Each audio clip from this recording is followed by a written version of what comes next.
students, in this session we are going to discuss about dynamometer type wattmeter and energy meter, single phase energy meter. So I invite all of you to listen this video session. Dear student, the first lecture we are going to discuss about dynamometer type wattmeter. The figure shows the dynamometer type wattmeter. This dynamometer type wattmeter, it consists of two coils. One is fixed coil, another one is called a moving coil. It consists of two coils. The fixed coil, which is connected in series with the supply or connected in series with the load, and the moving coil, which is connected in parallel with the supply, and the moving coil arrangement, it consists of core, former and coil. The core is made up of silicon steel material, the moving coil, and the spindle is attached with this moving coil, and the pointer is also attached with the spindle, and when the moving coil rotates or moves over the calibrated scale, and the pointer shows the exact value of wattmeter reading. Dear student, இப்போ நம்ம இங்கே பார்க்குறதில்ல இந்த dynamometer type வாட்மீட்டரில் ரெண்டு coil use பண்ணியிருக்கிறோம். ஒன்று fixed coil, another ஒன்று moving coil. ரெண்டு coil நம்ம யூஸ் பண்ணியிருக்கிறோம். இந்த ஃபிக்ஸட் காயில் சப்ளைக்கு எப்படி இருக்குன்னு சொன்னால் சீரீஸில் கனெக்ட் பண்ணியிருக்கிறோம். சப்ளைக்கு சீரீஸில் இருக்குது. இந்த மூவிங் காயில் சப்ளைக்கு அக்ராஸாக நம்ம கனெக்ட் பண்ணியிருக்கிறோம். இந்த மெயின் பர்பஸ் ஆஃப் வாட்மீட்டர், இந்த மெயின் வாட்மீட்டரோடைய மெயின் பர்பஸை டு மெஷர் பவர். அப்போ எலக்ட்ரிக்கலில் வோல்டேஜையும் கரண்ட்டையும் மல்டிப்ளை பண்ணோம்னா நமக்கு கிடைக்கிறது பவர். V/I நமக்கு கிடைக்கிறது பவர். ஸோ வோல்டேஜை மெஷர் பண்ணுறதுக்கும் ஒரு காயில் வேணும், கரண்ட்டை மெஷர் பண்ணுறதுக்கும் ஒரு காயில் இருக்கணும். இது ரெண்டையும் கம்பைன்ட் ஆகி நமக்கு மெஷர் பண்ணி கொடுத்தா பவரை மெஷர் பண்ணி கொடுக்கணும். அதுக்கு தான் இந்த அரேஞ்ச்மெண்ட்டை நம்ம போட்டிருக்கிறோம். ஸோ இது என்ன பிரின்சிபலில் ஆப்ரேட் ஆகுது? The magnetic field in the air gap must change along with the change in current. Based on this principle, the electro-dynamometer type wattmeter works.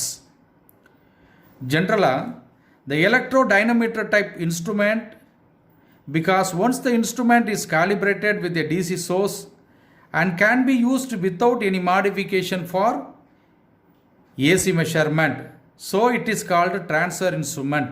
அதாவது இந்த டைனமோமீட்டர் டைப் வாட்மீட்டரை ஏசிலையும் பயன்படுத்தலாம், டிசிலையும் பயன்படுத்தலாம். டிசினுடைய பவரை மெஷர் பண்ணுறதுக்கும் பயன்படுத்தலாம், ஏசினுடைய பவரை மெஷர் பண்ணுறதுக்கும் பயன்படுத்தலாம். எனவே இதை டிரான்ஸ்ஃபர் இன்ஸ்ட்ருமெண்ட்னு சொல்கிறாங்க. டிசியில் யூஸ் பண்ணிவிட்டு எந்த விதமான எந்த விதமான மாடிஃபிகேஷனும் பண்ணாமல் ஏசினுடைய மெஷர்மெண்ட், ஏசினுடைய பவரை மெஷர் பண்ணுறதுக்கு யூஸ் பண்ணுறதுனால இதுக்கு டிரான்ஸ்ஃபர் இன்ஸ்ட்ருமெண்ட்னு சொல்கிறாங்க.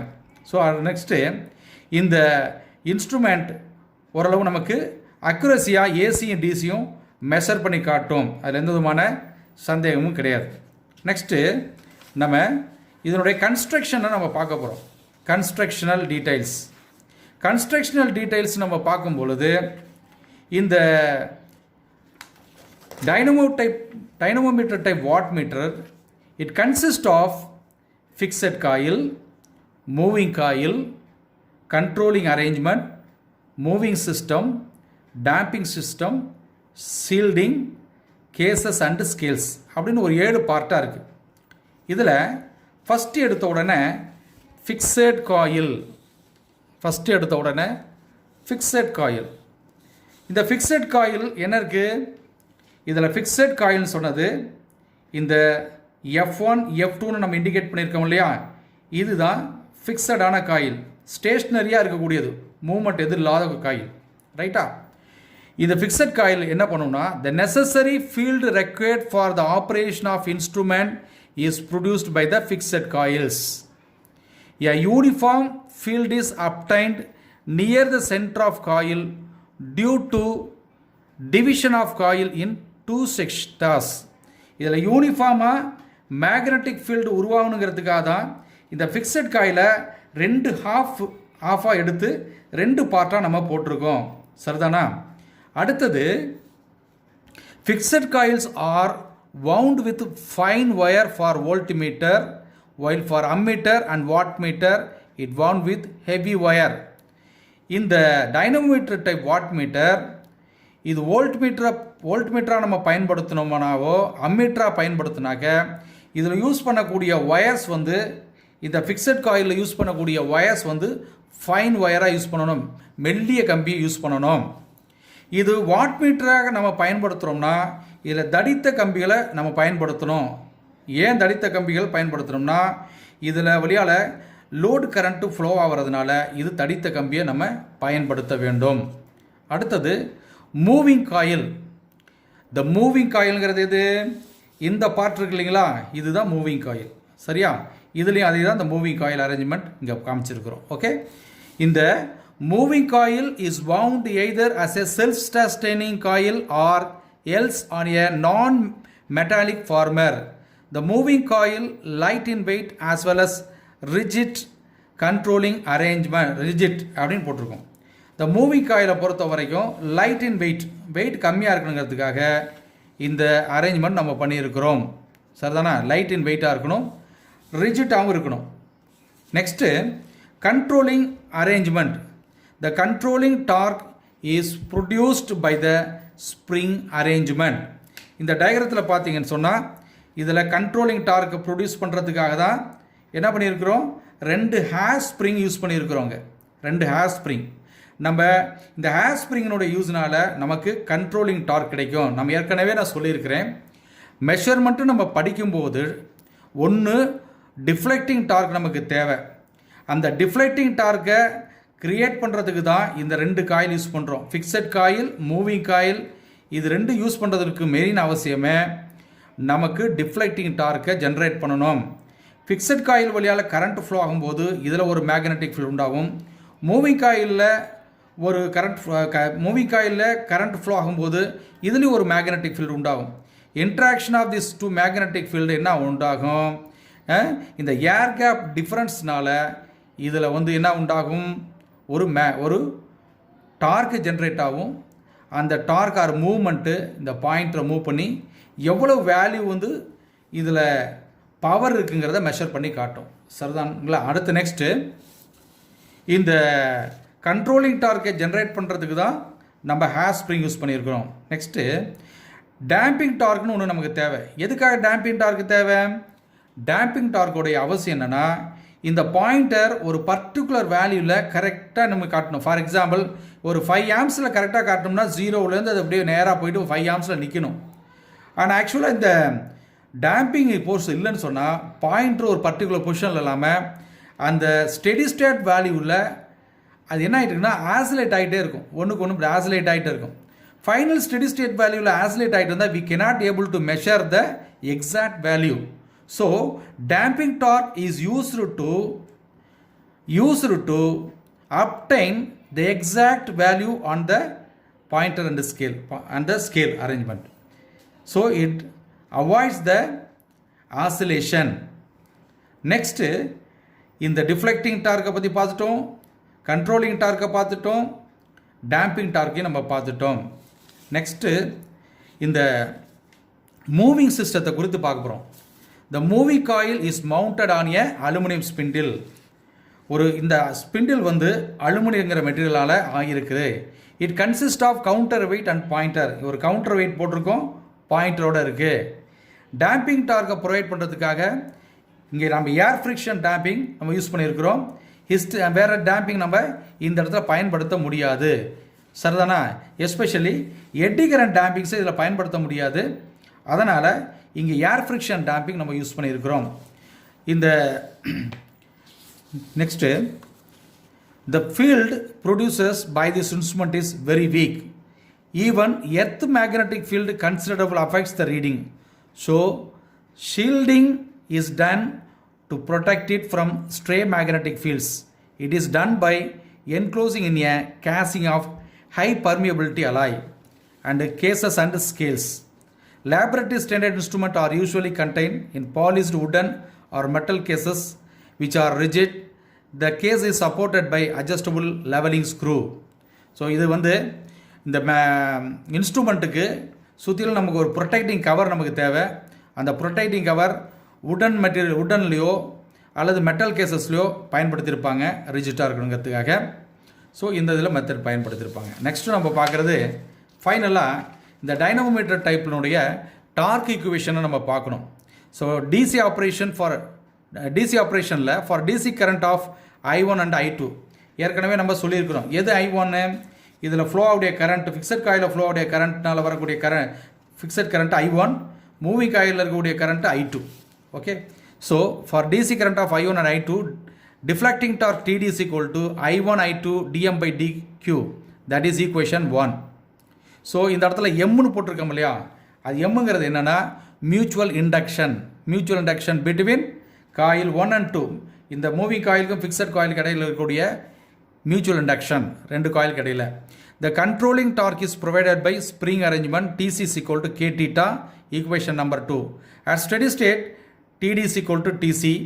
That is, instead of substituting the value on this condition, I1 I2 dm by dq is equal to K into theta. Then theta is equal to I1 I2 by K dm by dq. That is equation 3. This is for DC operation. Instead of AC operation, there is only one change. Instead of the formula, we are going to provide a cos theta. AC, there is a voltage, current and phase angle difference is there. So instead of deflection, we are just only adding cos theta. AC operation, TD is equal to I1 I2 dm by dq cos theta. That is equation number 4. Then controlling torque TC is equal to K theta, equation number 5. At steady state, DT is equal to TC. அதாவது ஒரு pointer particular பொசிஷனில் நிற்கணும்னா இதனுடைய deflecting டார்க்கும் இதுக்கு ஆப்போசிட்டாக செயல்படக்கூடிய controlling டார்க்கும் ஈக்குவலாக இருக்கும் பொழுது தான் அந்த பாயிண்டர் ஒரு இடத்துல நிற்கும். ஃபார் எக்ஸாம்பிளுக்கு இப்போ 0லேருந்து ஸ்டார்ட் பண்ணும் பொழுது இந்த இடத்துல புறப்படும் போது டிஃப்ளெக்டிங் டார்க் ஹையராக இருக்கும், கண்ட்ரோலிங் டார்க் கம்மியாக இருக்கிறதுனால இந்த பாயிண்டரில் இந்த ஸ்கேலில் மூவ் ஆகி போயிட்டுருக்கும். ஒரு பர்டிகுலர் இடத்துல இந்த டிஃப்ளெக்டிங் டார்க்கும் கண்ட்ரோலிங் டார்க்கும் எந்த இடத்துல ஈக்குவலாக இருக்கோ அந்த இடத்துல பாயிண்டர் பர்டிகுலராக ஷோ பண்ணி காட்டும். அது ரைட்டாக ஆசிலேட் ஆனாலும் ஆசிலேட் எலிமினேட் பண்ணுறதுக்கு ஏர் ஃப்ரிக்ஷன் டேம்பிங் யூஸ் பண்ணி பர்டிகுலராக பாயிண்டில் நம்ம நிறுத்துகிறோம். இதுதான் இந்த மீட்டரில் நம்ம பயன்படுத்தக்கூடிய 3 டார்க்ஸை பற்றிலாம் பார்க்குறோம். ஸோ ஃபைனலாக at steady state TD is equal to TC, theta is equal to I1 I2 by K dm by dq cos theta. இது equation number 6. Next, in the dynamometer type wattmeter உடைய advantages, these instruments are free from hysteresis and eddy current losses. They have a precision grade accuracy. This instrument can be used on both AC and DC. ரொம்ப பெரிய advantage. இது ஏசிலையும் டிசிலையும் பயன்படுத்தலாம். இது free from hysteresis error, லோவாக power consumption எடுத்துக்கும், light வெயிட்டாக இருக்குது. இதெல்லாம் இந்த டைனமோமீட்டர் டைப் வாட்மீட்டரோட அட்வான்டேஜஸ். அடுத்தது டிஸ்அட்வான்டேஜஸ் பார்க்கும்போது மோர் எக்ஸ்பென்சிவ், இது ஸ்கேல் இஸ் நான் uniform, they have week magnetic field, these instruments have a low sensitivity due to low torque to weight ratio. These are the disadvantages of this dynamometer type wattmeter. Next நம்ம single phase energy மீட்டரை நம்ம படிக்க போகிறோம். Single phase energy metre அப்படின்னு பார்க்கும் பொழுது எனர்ஜினா என்னென்னா power with respect to time. நம்ம வீடுகளில் ஒரு நாளைக்கோ அல்லது ஒரு மாதத்துக்கோ அல்லது ஒரு வருஷத்துக்கு கூட இண்டஸ்ட்ரியில் நம்ம யூஸ் பண்ணக்கூடிய எலக்ட்ரிக்கல் எனர்ஜி எவ்வளவு அப்படிங்கிறத மெஷர் பண்ணுறதுக்கு பயன்படுறது தான் சிங்கிள் ஃபேஸ் எனர்ஜி மீட்டர். வீடுகளில் யூஸ் பண்ணுறது சிங்கிள் ஃபேஸ் எனர்ஜி மீட்டர். இண்டஸ்ட்ரியலில் த்ரீ ஃபேஸ் எனர்ஜி மீட்டர்ஸ், வீடுகளிலே கூட த்ரீ ஃபேஸ் எனர்ஜி மீட்டர்ஸை நம்ம பயன்படுத்துகிறோம். சரி, இந்த energy meter power in terms of நம்ம டைமில் எடுத்து ரெப்ரசன்ட் பண்ணும்போது தான் எனர்ஜி மீட்டர்னு சொல்கிறோம். சரிதாங்களா? இது ஒரு மணி நேரத்துக்கு எத்தனை கிலோ வாட்டை யூஸ் பண்ணுங்கிறத கண்டுபிடிக்கிறோம். ஃபார் எக்ஸாம்பிள், ஒரு பல்பு இருக்குது, அது 40 வாட்ஸ் ஒரு பல்பு யூஸ் பண்ணுறோம். நம்ம அந்த 40 வாட்ஸ் ஒரு டியூப்லைட்டாக எடுத்துக்கலாம். 40 வாட்ஸ் அது ஒரு மணி நேரத்துக்கு யூஸ் பண்ணோம்னா 40 வாட்ஸ் எடுத்துக்கும். சரிதானா? Welding power. அதுவே 3 மணி நேரத்துக்கு நம்ம பயன்படுத்தினோம்னா 120 வாட்ஸ் நம்ம எடுத்துக்கும். இப்படி தான் நம்ம கால்குலேட் பண்ணணும் ஒன்றையும். அப்போ எவ்வளவு பவர் அது கன்சியூம் பண்ணியிருக்குங்கிறத மெஷர் பண்ணுறதுக்கு தான் நம்ம வீட்டில் வாட் மீட்டர் யூஸ் பண்ணுகிறோம், எனர்ஜி மீட்டர் யூஸ் பண்ணுறோம். எனர்ஜி மீட்டர் இபிலேருந்து வந்து நமக்கு ஃபிக்ஸ் பண்ணிட்டு போயிருக்கிறாங்க. நம்ம வீட்டில் ஒரு நாளைக்கோ அல்லது ஒரு மாதத்துக்கு இல்லை 2 மாதத்துக்கு எவ்வளவு எலக்ட்ரிக்கல் எனர்ஜியை நாம் கன்சியூம் பண்ணியிருக்கிறோம், இபி நமக்கு சப்ளையர் நம்ம கன்சியூம் பண்ணியிருக்கோங்கிறத மெஷர் பண்ணுவதற்கு தான் எனர்ஜி மீட்டரை பயன்படுத்துகிறோம். இந்த எனர்ஜி மீட்டர் நம்ம உள்ளார போகும்போது இந்த எனர்ஜி மீட்டருடைய கன்ஸ்ட்ரக்ஷனை பாருங்கள். இந்த கன்ஸ்ட்ரக்ஷனை பார்க்கும்போது இட் கன்சிஸ்ட் ஆஃப் 2 மேக்னட்ஸ். இதுக்கு பேர் ஷண்ட் மேக்னட் அப்படின்னு சொல்லுவாங்க. அல்லது ப்ரெஷருக்கான இதில் போகக்கூடிய வைண்டிங்கு ப்ரெஷர் காயில் அப்படிம்பாங்க. இதுக்கு பேர் ஷண்ட் மேக்னட். ஏன் ஷண்ட்டுன்னு சொல்கிறாங்கன்னா, இது சப்ளைக்கு பேரலாக இருக்கும். இது ஃபார் எக்ஸாம்பிள், இது ஃபேஸுன்னு நம்ம எடுத்துக்கிறோம், இதை நியூட்ரல். சிங்கிள் ஃபேஸ் ஏசியில் face neutral 230 volt AC supply கொடுக்குறோம். இப்போ இந்த shunt magnet it is connected in parallel with the supply. For example, இங்கே பாருங்கள், இப்படி வந்துட்டு இந்த ப்ரெஷர் காயில் வழியால் போயிட்டு அகைன் நியூட்ரல் போயிடுது. ஸோ இந்த ப்ரெஷர் காயில் சப்ளைக்கு பேரலாக கனெக்ட் பண்ணியிருக்கிறோம். அதனால் பேரலாக கனெக்ட் பண்ணதுனால தான் இந்த மேக்னெட்டை ஷண்ட் மேக்னெட்னு சொல்கிறோம். இது பேர் ஒரு எலக்ட்ரோ மேக்னெட். சப்ளை கொடுக்கும்போது இது வழியால் கரண்ட்டு ஃப்ளோ ஆகும் பொழுது இதில் ஒரு மேக்னெட்டிக் ஃப்ளக்ஸ் உண்டாகிறதுனால அந்த மேக்னெட்டாக இது எலக்ட்ரோ மேக்னெட்டாக மாறும். அதனால தான் எலக்ட்ரோ மேக்னெட் இது. அதே சமயத்தில் இதில் காப்பர் ஷேடிங் பேண்ட்ஸ்னு ஒன்று நம்ம போட்டிருக்கிறோம். ஏன் போட்டிருக்கோம் அப்படின்னா, இந்த pressure coil number of turns அதிகமாக இருக்கும். இது மோர் இண்டக்டிவாக இருக்கணுங்கிறதுக்காக தான் இந்த காப்பர் ஷேடிங் ரிங் போட்டிருக்கோம். மோர் இண்டக்டிவாக இருந்ததுனா தான் கொடுக்கக்கூடிய வோல்டேஜுக்கு இந்த கரண்ட்டு லேகிங்கில் இருக்கணும். இண்டக்டிவ் லோடாக இருந்தால் தான் லேகிங்கில் இருக்கும். அந்த ஒரு பர்பஸ்க்காக தான் இந்த காப்பர் ஷேடிங் பேண்ட்ஸை நம்ம இங்கே ப்ரொவைட் பண்ணியிருக்கிறோம். அடுத்தது இன்னொரு காயில் இருக்குது. இந்த காயிலுக்கு பேர் கரண்ட் காயில் அப்படின்னு பேர். இந்த கரண்ட் காயில் சப்ளைக்கு அல்லது லோடுக்கு சீரிஸில் இருக்கும். ஏன்னா இது அவுட் சைடில் லோடுக்கு கப்பல் பண்ணுறோம். இங்கேயே நேராக கொடுத்துட்டு இந்த நியூட்ரல்லேருந்து பார்த்துக்கிட்டிங்கன்னா கரண்ட் காயில் வழியால் போயிட்டு இங்கே லோடுக்கு போகுது. அப்போ லோட் கரண்ட்டு ஃபுல்லாக எது வழியால் ஃப்ளோ ஆகுது? இந்த கரண்ட் காயில் வழியால் தான் ஃப்ளோ ஆகுது. அப்போ இந்த கரண்ட் காயில் இந்த வழியால் ஃப்ளோ ஆகும்போது இதுலேயும் ஒரு மேக்னெட்டிக் ஃபீல்டு உண்டாகும். அதனால் இது சீரீஸ் மேக்னெட் என்று நம்ம சொல்கிறோம். நெக்ஸ்ட்டு இங்கே ஒரு அரேஞ்ச்மெண்ட் ஒன்று போட்டிருக்கோம் பார்த்தீங்களா? இது எதுக்கு பேருனா, இதுதான் டிஸ்க்.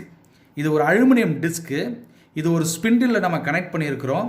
இந்த ஸ்பிண்டிலில் கனெக்ட் பண்ணதுக்கப்புறம் இங்கே சிங்கிற ஒரு டைப்பில் ஒரு பிரேக் மேக்னெட் அசம்பிளி ஒன்று இருக்குது.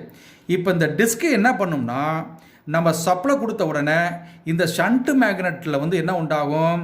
ஒரு மேக்னெட்டிக் ஃபீல்டு ஒன்று உண்டாகும். அதே மாதிரி இதில் கரண்ட் லோடுனுடைய கரண்ட் இதில் ஃப்ளோ ஆகிறதுனால இந்த சீரிஸ் மேக்னெட்லேயும் ஒரு மேக்னெட்டிக் ஃபீல்டு, கரண்ட் எங்கெல்லாம் ஃப்ளோ ஆகுதோ அங்கே ஒரு மேக்னெட்டிக் ஃபீல்டு உண்டாகும். இப்போ interaction of this magnetic field இந்த டிஸ்கில் என்ன உண்டாகும்னு சொன்னால் எட்டி கரண்ட்டு உண்டாகும். டிஸ்கில் எட்டி கரண்ட்ஸ் ஃபார்ம் ஆகும். எட்டி கரண்ட் அப்படிங்கிற அந்த வார்த்தைக்கு சரியான வார்த்தை சுழல் மின்னோட்டம், சைக்கிளிக் கரண்ட் அப்படின்னு பேர். அது இந்த டிஸ்கில் உண்டாகும். அந்த எட்டி கரண்ட்டுனால என்ன உண்டாகும்னா, இதில் ஒரு இன்டியூஸ்ட் இஎம்எஃப் ஜென்ரேட் ஆகும். இந்த இன்டியூஸ்ட் இஎம்எஃப் இந்த ஷண்ட் மேக்னெட்னாலையும் அதுவும் பார்ட்டிசிபேட் பண்ணுது, இந்த சீரிஸ் மேக்னெட்டும் பார்ட்டிசிபேட் பண்ணுறதுனால இதில் வரக்கூடிய அந்த இன்டியூஸ்ட் இஎம்எஃப்னால ஃபைனலாக ஒரு டார்க் ஒன்று இந்த டிஸ்கில் ஜென்ரேட் ஆகி அந்த டார்க்னால இந்த டிஸ்க் வந்து ரொட்டேட் ஆகும்.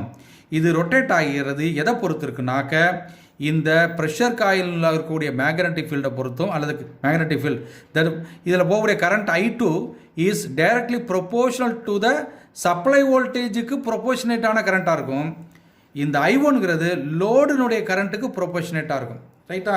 அப்போ எப்பெல்லாம் லோடு கரண்ட்டை நம்ம லோடை இன்க்ரீஸ் பண்ணுறோமோ அப்போல்லாம் இந்த π1ங்கிற மேக்னட்டிக் ஃப்ளக்ஸ் இன்க்ரீஸ் ஆகும்.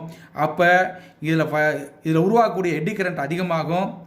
அப்போ எட்டி கரண்ட் அதிகமாகும் போது இந்த டிஸ்க்கு வேகமாக சுற்றும். லோடை நம்ம இன்க்ரீஸ் பண்ணிகிட்டே போகும்போது இங்கே 5 பல்பு யூஸ் பண்ண இடத்துல 10 பல்பு ஒரு ஏசி யூஸ் பண்ணிங்கன்னா லோடு அதிகமாகுது, லோடு கரண்ட் கூடும். லோடு கரண்ட் கூடும்போது π1 கூடும். π1 கூடும்போது இதில் உற்பத்தி ஆகக்கூடிய டிஸ்கில் உற்பத்தி ஆகக்கூடிய எட்டி கரண்ட் அதிகமாகும். எட்டி கரண்ட் அதிகமாகச்சுனாக்க என்ன ஆகும்? இந்த டிஸ்க்கு வேகமாக சுற்றும். நமக்கு இதனுடைய கனெக்ட் பண்ணிருக்க இந்த ரெக்கார்டிங் மெக்கானிசத்தின் மூலமாக எவ்வளவு எனர்ஜி கன்சியூம் பண்ணியிருக்குங்கிறத நம்ம மெஷர் பண்ணிக்கலாம். ரைட்டுங்களா? நெக்ஸ்ட்டு இங்கே ஒரு பிரேக்கிங் மேக்னெட் நம்ம ஒன்று போட்டிருக்கோம். இந்த பிரேக்கிங் மேக்னெட்டோட யூஸ் என்ன? இந்த பிரேக்கிங் மேக்னெட்டு இந்த டிஸ்க்கு வந்து சமயத்தில் பார்த்தீங்கன்னு சொன்னால் சில எலக்ட்ரிக்கல் ப்ராப்பர்ட்டினால் அன்னெசரியாக ரொட்டேட் ஆகும். ஈவன் தோ நீங்கள் லோடே கப்புள் ஆகலன்னா கூட அதுக்கு கிரிப்பிங் போங்க. லோடே நீங்கள் கப்புள் ஆகலான்னா கூட இது ஒரு இனர்ஷியாவனால மூமெண்ட் ஆஃப் இனர்ஷியாவனால இது லைட்டாக ரொட்டேட் ஆகிட்டே இருக்கும். அதெல்லாம் கண்ட்ரோல் பண்ணுறதுக்கு இந்த பிரேக்கிங் மேக்னெட் போட்டிருக்கோம். நெக்ஸ்ட்டு காலிப்ரேட்டிங் பர்பஸ் எம்ஆர்டி செக்ஷன்ஸ் எல்லாம் காலிப்ரேட்டிங் பண்ணுவாங்க எனர்ஜி மீட்டரை இபியில். அப்போ இந்த டிஸ்கை நம்ம என்ன பண்ணுவோம், எனர்ஜி மீட்டர் நீங்கள் சப்போஸ் உங்கள் வீட்டில் ஒரு எனர்ஜி மீட்டர் யூஸ் பண்ணுறீங்க, நீங்கள் கம்மியான அளவுக்கு தான் லோடெல்லாம் பயன்படுத்துகிறீங்க, ஆனால் எனர்ஜி கன்சியூம் ஆகிறது அதிகமாக இருக்குன்னு நீங்கள் ஃபீல் பண்ணி கம்ப்ளைண்ட்டை ஈபில் நீங்கள் எழுதி கொடுத்தீங்கன்னா அவங்க இம்மிடியட்டாக உங்கள் எனர்ஜி மீட்டர் அங்கே கொண்டு போயிட்டு அங்கே எம்ஆர்டிங்கிற ஒரு செக்ஷன் இருக்கும், அங்கே வந்து என்ன பண்ணுவாங்க, காலிப்ரேட் பண்ணுவாங்க. இதை ஒரு ஸ்டாண்டர்ட் மீட்டரோட வச்சு காலிப்ரேட் பண்ணும்போது இது என்ன பண்ணுது, ஒரு பர்டிகுலர் லோடை வந்து கப்புள் பண்ணி பார்ப்பாங்க. ஒரு 5 ஆம்ஸ் லோட ஒரு 5 கிலோவாட் லோடை கப்புள் பண்ணி பார்க்கும்போது இது வந்து எக்ஸசிவாக லோடு எடுக்கிற மாதிரி இருந்ததுன்னா இந்த பிரேக்கிங் மேக்னெட் அரேஞ்ச்மெண்ட்டை இதை ரேடியலாகவும் எங்கிட்ட இந்த பொசிஷன் சேஞ்ச் பண்ண முடியும். பொசிஷனை சேஞ்ச் பண்ணி என்ன பண்ணிடுவாங்க, காலிப்ரேட் பண்ணி எக்ஸாக்டான லோடுக்கு இது டிஸ்க் ரொட்டேட் ஆகிற மாதிரி இதை காலிப்ரேட் பண்ணுவாங்க. சரிதானா? இதுக்காக தான் இந்த பிரேக்கிங் மேக்னெட்டுங்க யூஸ் பண்ணுறாங்க. ஸோ அடுத்தது இந்த ஸ்பிண்டில் நம்ம ரொட்டேட் ஆகிறதுக்காக இங்கே பிவெட் ஜுவல் பிவெட் அரேஞ்ச்மெண்ட்டு நம்ம ஒன்று போட்டிருக்கிறோம். அதில் இது ரொட்டேட் ஆகும், ஃப்ரீ டு ரொட்டேட் ஆக இந்த பர்பஸ்க்கு போட்டிருக்கிறோம். நெக்ஸ்ட் இதை ஒரு ஓவராலாக ஜென்ரலாக அப்படியே நம்ம பார்த்துருவோம். த electrical energy metre is an integrating instrument which measured quantity of electricity. Induction type energy meters are universally used for domestic and industrial applications. This meter record the energy in kilowatt hour principle on production of eddy currents in the moving system by the alternating fluxes. These eddy current induced in the moving system interact with each other to produce a driving torque, due to which disk rotates to record the energy. The above principle is called induction principle. Construction. The single phase energy meter has 4 main parts: driving system, moving system, braking system, registering system. First, driving system. It consists of 2 electromagnets whose core is made up of silicon steel lamination. The coil is of one of the electromagnet called current coil, is excited by load current, which produces flux further. The coil of another electromagnet is connected across the supply and it carries current proportional to supply voltage. This coil is called pressure coil. These 2 electromagnets are called series and shunt magnets respectively. The flux produced by shunt magnet is brought in exact quadrature with the supply voltage with the help of copper shading bands whose position is adjustable. Then moving system. The moving system, light aluminum disc is mounted in a shaft in the main parts of the moving system. This disc is positioned in between series and shunt magnets. It is supported between jewel bearings. The moving system runs on hardened steel pivot. The pinion engages the shaft with the counting mechanism. Then after that, the pinion engages the shaft with the counting mechanism. There are no spring and no controlling torque. So இதுதான் வந்து டைனமோமீட்டர் type what மீட்டருக்கும் energy மீட்டருக்குள்ள டிஃப்ரென்ஸை பார்த்தோம்னா, டைனமோமீட்டர் what டைப்பில் என்ன பார்த்துருக்கோம், அங்கே டிஃப்ளைட்டிங் torque generate பண்ணுறது, controlling டார்க்கும் damping டார்க்கும் generate பண்ணுறதுக்கு அதில் ப்ரொவிஷன்ஸ் இருந்தது. இதில் நமக்கு தேவையில்லை, இதை கண்டினியூஸாக ரொட்டேட் ஆகி எனர்ஜியை காட்டணும். அதனால் இதில் கண்ட்ரோலிங் டார்க்கோ டேம்பிங் டார்க்கோ நமக்கு அரேஞ்ச்மெண்ட் கிடையாது. தென் பிரேக்கிங் சிஸ்டம் தேவை. A permanent magnet is placed near the aluminum disc for braking mechanism. This magnet reproduces its own field. The disc moves in the field of this magnet and a braking torque is obtained. The position of this magnet is adjustable and its braking torque is adjusted by shifting this magnet to different radial positions. This magnet is called braking magnet. Then braking mechanism. It records continuously a number which is proportional to the revolutions made by the aluminum disc. By a suitable system, a train of reduction gears, the pinion of the shaft drives a series of pointers. These pointers rotate on round dials which are equally marked with equal divisions. Then working. Since the pressure coil is carried by shunt magnet M2 which is connected across the supply, it carries current proportional to the voltage. Series magnet M1 carries current coil which carries the load current. Both these coils produce alternating fluxes pi 1 and pi 2 respectively. The fluxes are proportional to current in the coils. Part of each of these fluxes linked with the disc and induces EMF in it. Due to this EMF, eddy currents are induced in the disc. The eddy currents induced by this electromagnet M2 react with magnetic field produced by M. Also, eddy current induced by electromagnet M1 react with the magnetic field produced by M2. Thus, each portion of the disc experiences a mechanical force and due to the motor action, disc rotates. The speed of the disc is controlled by the C-shaped magnet called braking magnet. Next, speed equation. It's one of the very important. So, V is equal to supply voltage, I is equal to current through pressure coil proportional to voltage, pi 2 is the flux produced by die 2, I1 is the current through the coil load, pi 1 is the flux produced by I1. Then now I2, in this diagram you see this is the phasor diagram of single phase energy meter. Here V is the supply voltage. In y axis we are drawing voltage V, and so this is the x axis, it is the I2 current is a voltage, this is a current. In y axis we are representing voltage axis, this is the current axis. Then now I2 lags by V by 90 degree. So I2 is the current which is flowing in the current coil. So due to this I2, a flux pi 2 is generated. The current I2 which is lags by voltage V by 90 degree. And also pi 2 and I2 are in phase while I1 lags V by pi. It is represented. The flux pi 1 and I1 are in phase. Here see, flux pi 1 and I1 are in phase. E1 is the induced EMF in the disc due to pi 1. It is represented here. So, in the vector diagram நம்ம எப்படி கற்றுக்கிறதுனா, நம்ம supply வோல்டேஜை pressure அந்த ரெண்டு coil இருக்கு இல்லையா, ரெண்டு magnet இருக்குது, ஷண்ட் மேக்னெட்டுக்கும் சீரிஸ் மேக்னெட்டுக்கும் சப்ளை வோல்டேஜ் விங்கிற சப்ளை வோல்டேஜை நம்ம அப்ளை பண்ணுறது தான் இது ரெப்ரசன்ட் பண்ணுகிறது. இந்த சப்ளை வோல்டேஜ் விங்கிறத கொடுக்கறதுனால அந்த சீரிஸ் மேக்னெட் காயிலில் ஃப்ளோ ஆகுடைய கரண்ட், லோடுக்கு ப்ரொபோஷனல் இருக்கிற கரண்ட்டு I1 ஃப்ளோ ஆகுது. அதை தான் இங்கே ரெப்ரசன்ட் பண்ணியிருக்கிறோம். இந்த ஷண்ட் மேக்னெட்டில் சப்ளை வோல்டேஜுக்கு இப்போ பேரலாக கனெக்ட் பண்ணிருக்க சப்ளை வோல்டேஜ் கொடுத்துருக்கோம். சப்ளை வோல்டேஜ் ப்ரொபோஷனேட்டான கரண்ட் I2 ஃப்ளோ ஆகக்கூடியது இல்லையா, I2 அது இந்த வோல்டேஜுக்கு 90 டிகிரியில் இருக்குது. அதை நம்ம இங்கே ரெப்ரசன்ட் பண்ணி காமிச்சிருக்கிறோம். ஸோ இந்த I2 கரண்ட்டு ஷண்ட் மேக்னெட்டில் இந்த ஃப்ளோ ஆகிறதுனால நமக்கு வரக்கூடிய மேக்னெட்டிக் ஃப்ளக்ஸு pi2ங்கிற மேக்னெட்டிக் ஃப்ளக்ஸு நமக்கு ஜென்ரேட் ஆகுது. நெக்ஸ்ட்டு இந்த ஷண்ட் மேக்னெட்டில் கரண்ட் I1 ஃப்ளோ ஆகும்போது pi1ங்கிற ஃப்ளக்ஸ் நமக்கு ஜென்ரேட் ஆகும்னு சொன்னோம். இது மோர் இண்டக்டிவாக இருக்குங்கிறதுக்காக தான் என்ன பண்ணிருக்கோம், காப்பர் ஷேடிங் பேண்ட் போட்டிருக்கோம் இல்லையா. அதனால் இந்த 91 இந்த I1க்கு 90 டிகிரியில் இந்த ஷண்ட் மேக்னெட்டில் உண்டான ஃப்ளக்ஸுனால் ஒரு இஎம்எஃப் ஜென்ரேட் ஆகுது டிஸ்கில். அந்த டிஸ்கில் உண்டாகக்கூடிய இஎம்எஃப் இருக்கு இல்லையா, அதை தான் E1ங்கிறோம். எட்டி கரண்ட்னால் வரக்கூடிய இஎம்எஃப் E1 நமக்கு ரெப்ரசன்ட் பண்ணி காமிச்சிருக்கோம், டிஸ்கில் உண்டாகக்கூடிய இஎம்எஃப். அதே போல் இந்த I2 கரண்ட்னால் உண்டான ஃப்ளக்ஸ் pi2னால் அகெயின் இந்த டிஸ்கில் உற்பத்தியான அந்த இன்டியூஸ்ட் இஎம்எஃப் E2. இந்த E1 E2 ரெண்டு இன்டியூஸ்ட் EMF நமக்கு இருக்குது. இதனால தான் என்ன உண்டாகுது, இன்ட்ராக்ஷன் ஆஃப் திஸ் டூ நமக்கு டார்க்கு ஜென்ரேட் ஆகுது. அந்த டார்க்கு தான் எதை ரொட்டேட் பண்ணுது நம்ம பார்த்தோம், அதுதான் வந்து டிஸ்கை ரொட்டேட் பண்ணுது.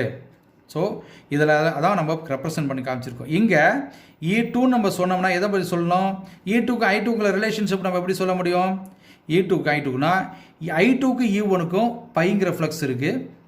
E1க்கு E2 கடையில் 90 டிகிரி மைனஸ் பை ஃப்ளக்ஸ் இருக்குது. டோட்டலாக I2க்கு E2க்குன்னு சொல்லணும்னா நம்ம என்ன சொல்லலாம், இது பாருங்கள் 90 டிகிரி. இந்த I1க்கும் E2க்கும் சொல்லணும்னா 90 டிகிரி, இங்கே ஒரு 90 டிகிரி மைனஸ், அப்போ 180 டிகிரி மைனஸ் பை அப்படின்னு நம்ம சொல்லலாம். Next E2 is induced EMF in disk due to phi two ISS eddy current ISC இதெல்லாமே நம்ம போட்டு வந்துட்டோம். ஃபைனலாக DD is equal to T2 minus T1. T2ங்கிறது இந்த E2னால் உற்பத்தி ஆகக்கூடிய ஒரு டார்க்கு, E1னால் உற்பத்தி ஆகக்கூடிய ஒரு டார்க்கு தான் T1, E2னால் உற்பத்தி ஆகக்கூடிய டார்க்கு T2. இந்த இன்ட்ராக்ஷனால தான் நமக்கு வந்து டிஃப்ளெக்டிங் டார்க் நமக்கு கிடைக்குது. இந்த டிஃப்ளெக்டிங் டார்க்னால தான் டிஸ்க் ரொட்டேட் ஆகுது. அப்போ T2 is in opposite direction to T1 இருக்கும். So TT is equal T2 minus T1. ஃபைனலாக நம்ம டெரைவ் பண்ணும்போது TT is equal to T2 நம்ம என்னத்தை சொல்கிறோம், T2னா pi two ISC cos pi. அதே மாதிரி T1னா pi 1 ISS gas 180 degree minus pi. நான் ஏற்கனவே சொன்னேன் இல்லையா உங்களுக்கு. ஸோ பை 1க்கும் ISH உள்ள டிஃப்ரென்ஸ் பார்க்கணும். பை 1 எங்கே இருக்குது, பை 1 இங்கே இருக்குது. பை 1க்கும் ISH ரெண்டு கடையில் டிஃப்ரென்ஸ் பார்த்தீங்கன்னா இங்கே 90 டிகிரி, இங்கே 90 minus phi, 180 degree minus phi இந்த ஆங்கிள் இருக்குது.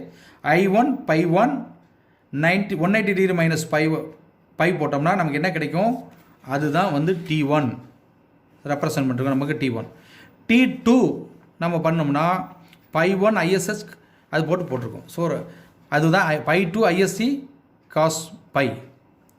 ஸோ தென் இதில் பார்த்தா காஸ் 180 டிகிரி மைனஸ் பை போட்டோம்னா நமக்கு என்ன கிடைக்கும், காஸ் பைன்னு கிடைக்கும். அதனால தான் என்னது மைனஸ் காஸ் பைன்னு வரும். அந்த மைனஸும் சேர்ந்துன்னா ப்ளஸ் ஆயிரும். இப்போ TD is directly proportional to pi 2 ISC cos pi plus pi 1 ISH gas pi. ஃபைனலாக with respect we know that pi 2 is directly proportional I2 into V, pi 1 is directly proportional to ISC E1 I1, IS is directly proportional to E2 I2 directly proportional to V. So இந்த ஈக்குவேஷனுடைய இந்த ப்ரொபோர்ஷனேட்லாம் பயன்படுத்தி ப்ரொபோர்ஷனல்ஸை பயன்படுத்தி ஃபைனலாக we are என்ன பண்ணுறோம், TD is equal to K1 VI1 cos phi 1 K2 VI1 cos phi. ஃபைனலாக DD is equal to இந்த கான்ஸ்டன்ட்டை தனியாக கொண்டு போனால் K1 plus K2 of V1 I1 cos phi 1. TD deflecting torque is directly proportional to V into I1 cos phi, power consumed by low. So braking torque is proportional to speed with which discharge rotates. So finally நம்ம என்ன சொல்கிறோன்னா number of revolutions time t is equal to energy supplied. So அதுதான் நம்ம ஃபைனலாக derive பண்ணுகிறோம். So n is directly proportional to V I1 cos phi multiplying both side by t. So then nt is directly proportional to V I1 t cos phi, that is P into T. P is power in what, T is in time, then we can get it energy kilowatt hour. So இதோட உங்களுடைய இந்த energy metre முடிஞ்சிச்சு உங்களுக்கு. நீங்கள் எல்லோரும் இந்த video நல்லா பாருங்கள். ஒரு தடவைக்கு 2 தடவை இந்த வீடியோ நல்லா பார்த்துட்டு அண்டர்ஸ்டாண்ட் பண்ணுங்கள். நம்ம நெக்ஸ்ட் ஜூம் மீட்டிங்கில் மீட் பண்ணலாம். தேங்க்யூ.